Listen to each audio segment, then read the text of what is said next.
Welcome to Business in the Age of Empathy. We've been talking on this podcast for quite some time about purpose and impact, but we haven't talked about how to leverage the power of syncing purpose with impact and the other way around. So today, we invite Bénédicte Peillon from Nativa, a regenerative design company that aims to do just that, aiding companies to measure, define, and activate impact they want and can have in alignment with purpose. With over 10 years in marketing with companies like LVMH and the Stakeholder companies, Bénédicte has her purpose found at Nativa. As an evolution guide at Nativa, she helps companies measure their social and environmental performance and plan the evolution of their operations and business models to deliver on purpose and impact. We also have with us Fabrizio Gavelli, a managing director at Danone in Italy and Greece. Danone is a leading global food and beverage company operating in over 120 markets. Their One Planet, One Health vision reflects a strong belief that the health of people and the health of the planet are interconnected. Fabrizio has held positions of increasing responsibility at Danone over the last 18 years. Under his leadership, Danone obtained B Corp certification with all its companies operating in Italy in 2020 and transformed its bylaws into a benefit corporation. Welcome, Fabrizio and Bénédicte. Hi, Shad. Great to be with you today. Okay, hello. Thanks for the invitation. Very excited to have you both on here because on this podcast, Business in the Age of Empathy, we've been talking for quite a while about purpose and brands, regenerative economy, sustainability, but we haven't really touched on impact yet, which is something that I hope we can shed a light on through this episode to give people a bit of a background to understand who you are and what you've done. Bénédicte, can you explain to us a bit what Nativa is and what it does? The story of Nativa, it was back in 2011, 2012, and we had read about the Harvard Business Review article that was talking about double purpose companies. And in the US, we were seeing benefit corporations being born in Maryland and then in California. And our founders were really inspired by that story, being able to add to the purpose of a company, which is profits for its shareholders, another ambition, another vocation that the company sets for itself. For Nativa, it's having a positive impact through the businesses that we support on the biosphere and on society. And for us, it was really important to have that vocation, to have that purpose in our bylaws in order to protect it in the years to come. We went to the Chamber of Commerce of Milan, deposited the bylaws, and they were refused because they were unlawful, because you couldn't write anything else than the generation of profit in your bylaws. However, we're a bit activist in Nativa. We really believe and are very passionate about the directions that company and businesses should take. And therefore, we didn't let go. So we went back 4 times, and 4 times the bylaws were refused. The 4th time, I think the guy in the Chamber of Commerce of Milan was sick of seeing our founders coming to him and said, fine, start your own company. And so Nativa was born. Fabrizio, you've been at Danone for 18 years. And how did you start at Danone? It was by coincidence. Life is strange sometimes because actually I was working in a company called Numico that was into 2 businesses, baby nutrition and medical nutrition. And I was acquired by Danone after 2 years and a half of my work. So by coincidence, I got into the mission of Danone, which is bring healthy food to as many people as possible. So why is that purpose of healthy food so important to you? Because in the end, it talks about ourselves. The most important thing that we have in this world is our health and the health of the planet. And in fact, Danone talks about one planet, one health. And in this planet, we are actually lucky because what is healthy for the person is also healthy for the planet. This is very important. Every time that we eat in a healthy way, we help also the planet. That's something that this company wants to bring forward.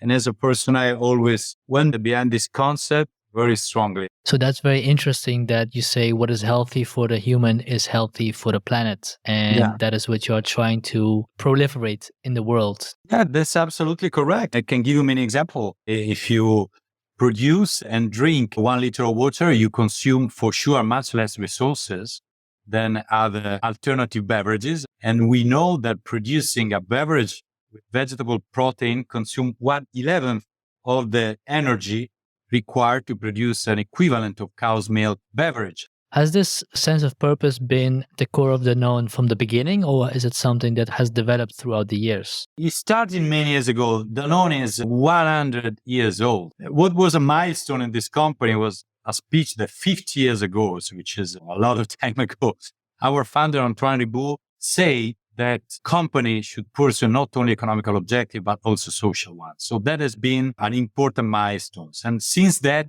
many things were created. More than 20 years ago was decided that the mission is to bring through food to as many people as possible. Then the payoff happened some years ago. One Planet, One Health. Then the start of the B Corp certifications. Today, very high percentage of our business is certified B Corp in the world. And we are very close to be certified as a corporate. So as a Danone globally, and that would be the big first corporation being certified B Corp. I actually want to go back to Bénédicte because you said something, Fabrizio, is that not pursuing only financial purpose, but also a social purpose. And that is, of course, I think maybe that rings a bell with you, Bénédicte, at Nativa, because that double purpose has been with Nativa from the start.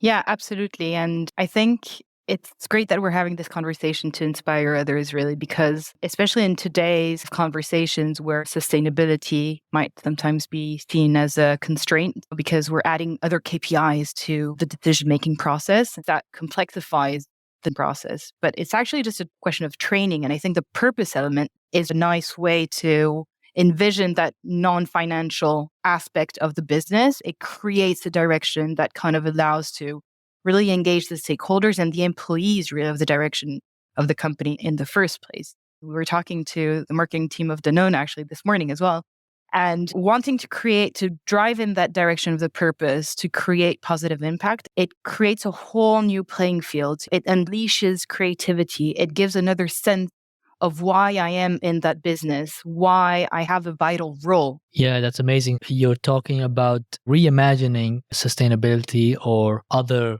gains than financial gains, not as a constraint, but as a generative force, something that creates creativity. And that's something Nativa helps, but it also helps with accountability and measuring impact, right?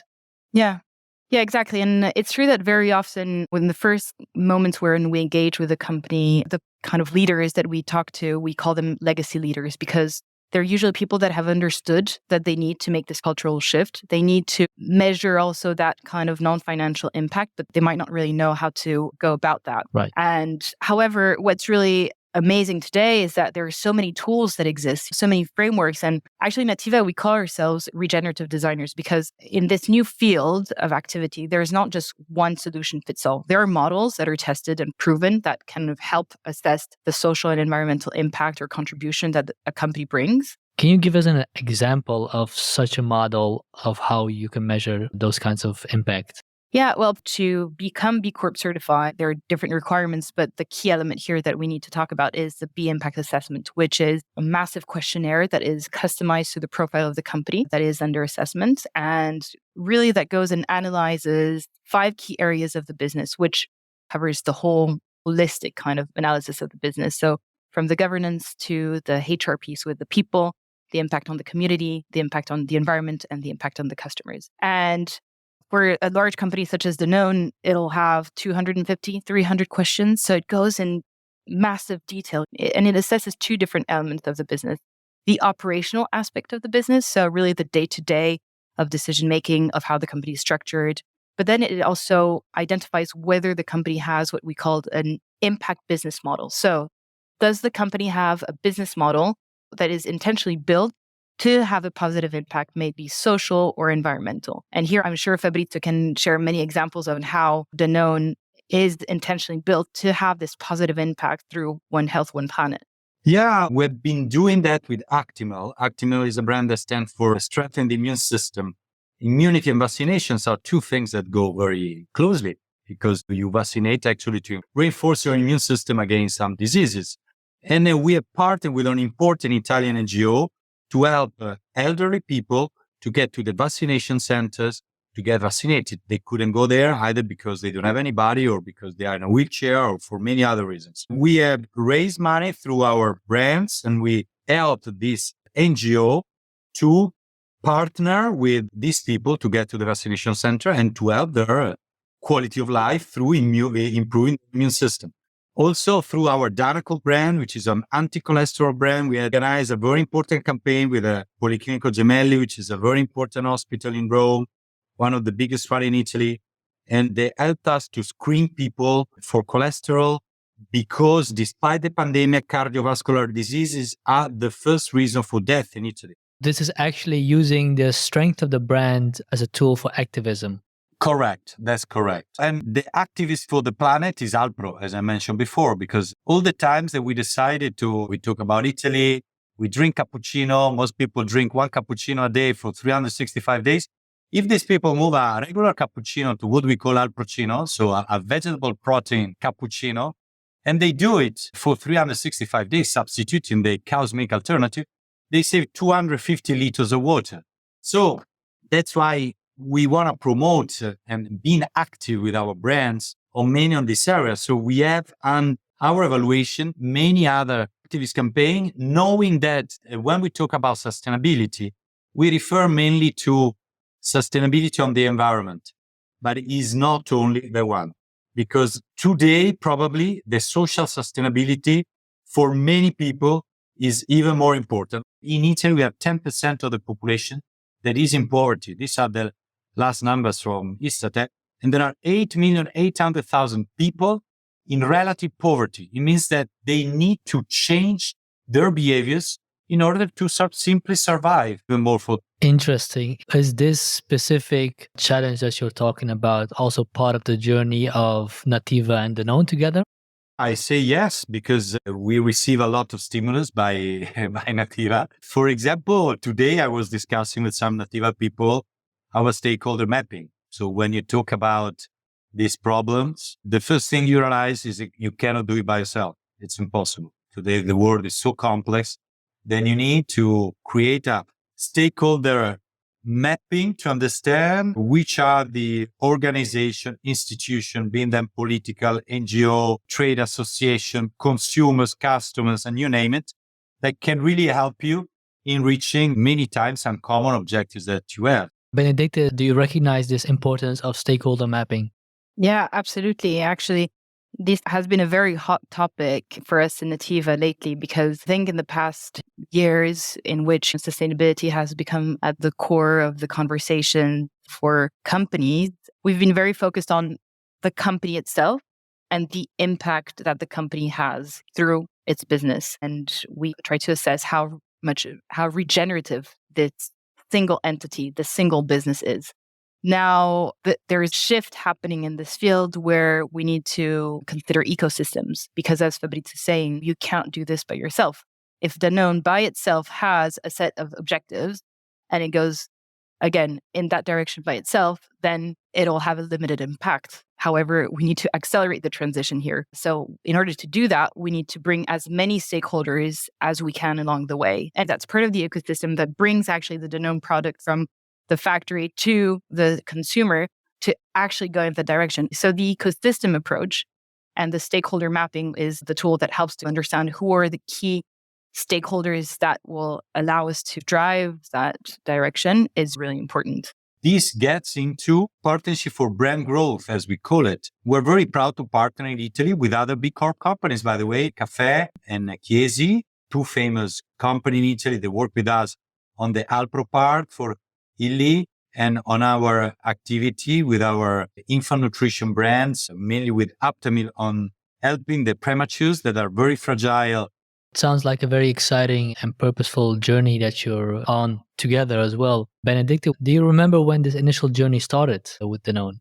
Yeah, the B Corp journey really brought us together. It was a bit like two paths that just had to meet at some way because when I hear Fabrizio, it's like hearing a Nativa because that sense of purpose is so clear and the will to build together that journey. It's interesting to hear it from your side, Bénédicte, where you saw at Danone a real shift through collaborating with you. Maybe you saw a spark in someone's eyes when they had this eureka moment after seeing some frameworks or models, but maybe some pivotal moment with either a person or part of the project or the company I have a story, which and I've never told, but with Jordi, which is your marketing manager, Fabrizio, it was quite a while back. I think roughly a year ago, we had a conversation about how to engage the whole marketing team on B Corp and activating brand purpose and helping his team on that journey. And it was a Friday afternoon. It was like 4 o'clock in the afternoon. And we had a chat on how to build this workshop. And at the end of the conversation, Jordi said, I really wished it was Monday morning. I can't believe this is Friday afternoon and I need to go on the weekend because this is so great. This gives so much more sense to my job. And I don't think that it was new to him, but it's the conversation that we had in that moment that What was that conversation about? It was about creating that workshop and what would be the 3 actions that each of the brands of Danone would bring to life during that year. Right. And it was just about how would his teams to think about these actions. So really, even at the beginning, really, of the conversations of, we hadn't gotten into the creation piece, the kind of exchanging on that, the design of that journey together really clearly excited him. And it was extremely rewarding for us as well. I'm sure there's some marketing directors listening now on the edge of their seat, hoping to find out how to engage his team was going to look like. Till 1 year ago, everybody in this company in Italy wanted to work on Alpro and iPro because they are the 2 super cool, super young brands. Alpro is changing the world. iPro is into the nutrition for sport people, for big achiever. He's present in very fancy shows, etc. But the challenge was to say, each brand has to find his activism. Each brand has to find his way of being attractive for the young generation. For the old generation, if the target is old. And now, when we turned into Danacol that is talking about cholesterol. It's not really exciting as a topic. But when you get into how you solve the people issue of 50 years plus, we tried and we succeeded in making this topic simple, direct, and ironic. We are really working to find the same way of being perceived as a super activist, starting from our people and their passion and their convictness. So starting from the inside out. Exactly. What I'm curious about as well, Bénédicte, is the be-do model with Innate Motion, which is what Innate Motion is very much focused on. What are you? What is your purpose? And the do part, which is Nativa. Can you tell us a bit more about that? Yeah, I think it really sums up a bit what we're trying to convey as well in this episode of this podcast about purpose and impact. And the be-do model boils down really to asking yourself 2 questions. Who do I want to be, or who do we want to be as a company? And how do we want to do it? And we've been working with Innate Motion for quite many years now. Innate Motion is really, I would say, the best on the market really to support companies and really find that purpose. Our hero model is measuring impact and helping companies improve the impact that they have through their business, maybe through operational improvements or through the reinvention of their business models so that they're more regenerative. Right. And regeneration means creating more social, economic, and environmental value than what you need to actually operate your business. Right. And so basically, be-do is the union, the marriage really of Innate Motions helping brands or companies identify their purpose and then be able to activate that purpose through a very solid roadmap, which measures and which kind of allows really to concretely give the company its KPIs and really everybody in the company to be able to achieve that purpose as one team.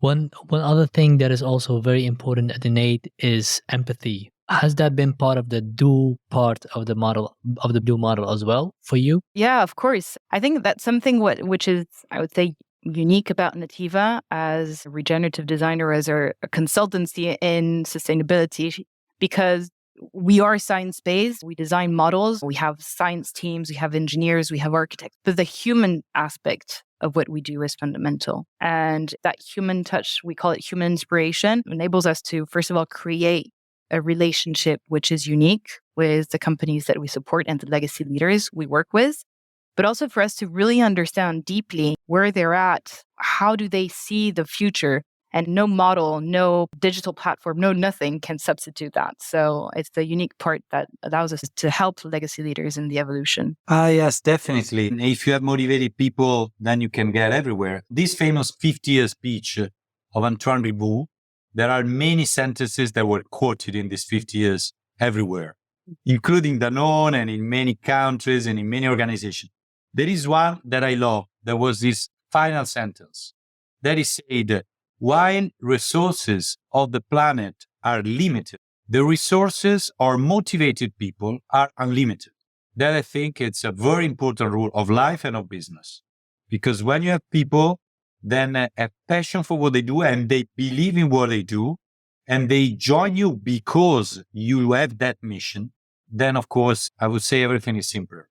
Amazing. I want to thank you both very much for the interesting conversation, and very excited to see where you're both heading with Nativa and Danone. I actually have to say I am a very big fan of Alpro soy milk, which tastes great and was a great substitution for my dairy milk. So thank you for that, Fabrizio. We hope that we have inspired you into action for a regenerative future. This is by no means the easy way of doing business, but the way we see it, it is the only way. To join us in creating a more regenerative world, please visit our website on inamotion.com or follow us on Instagram or LinkedIn.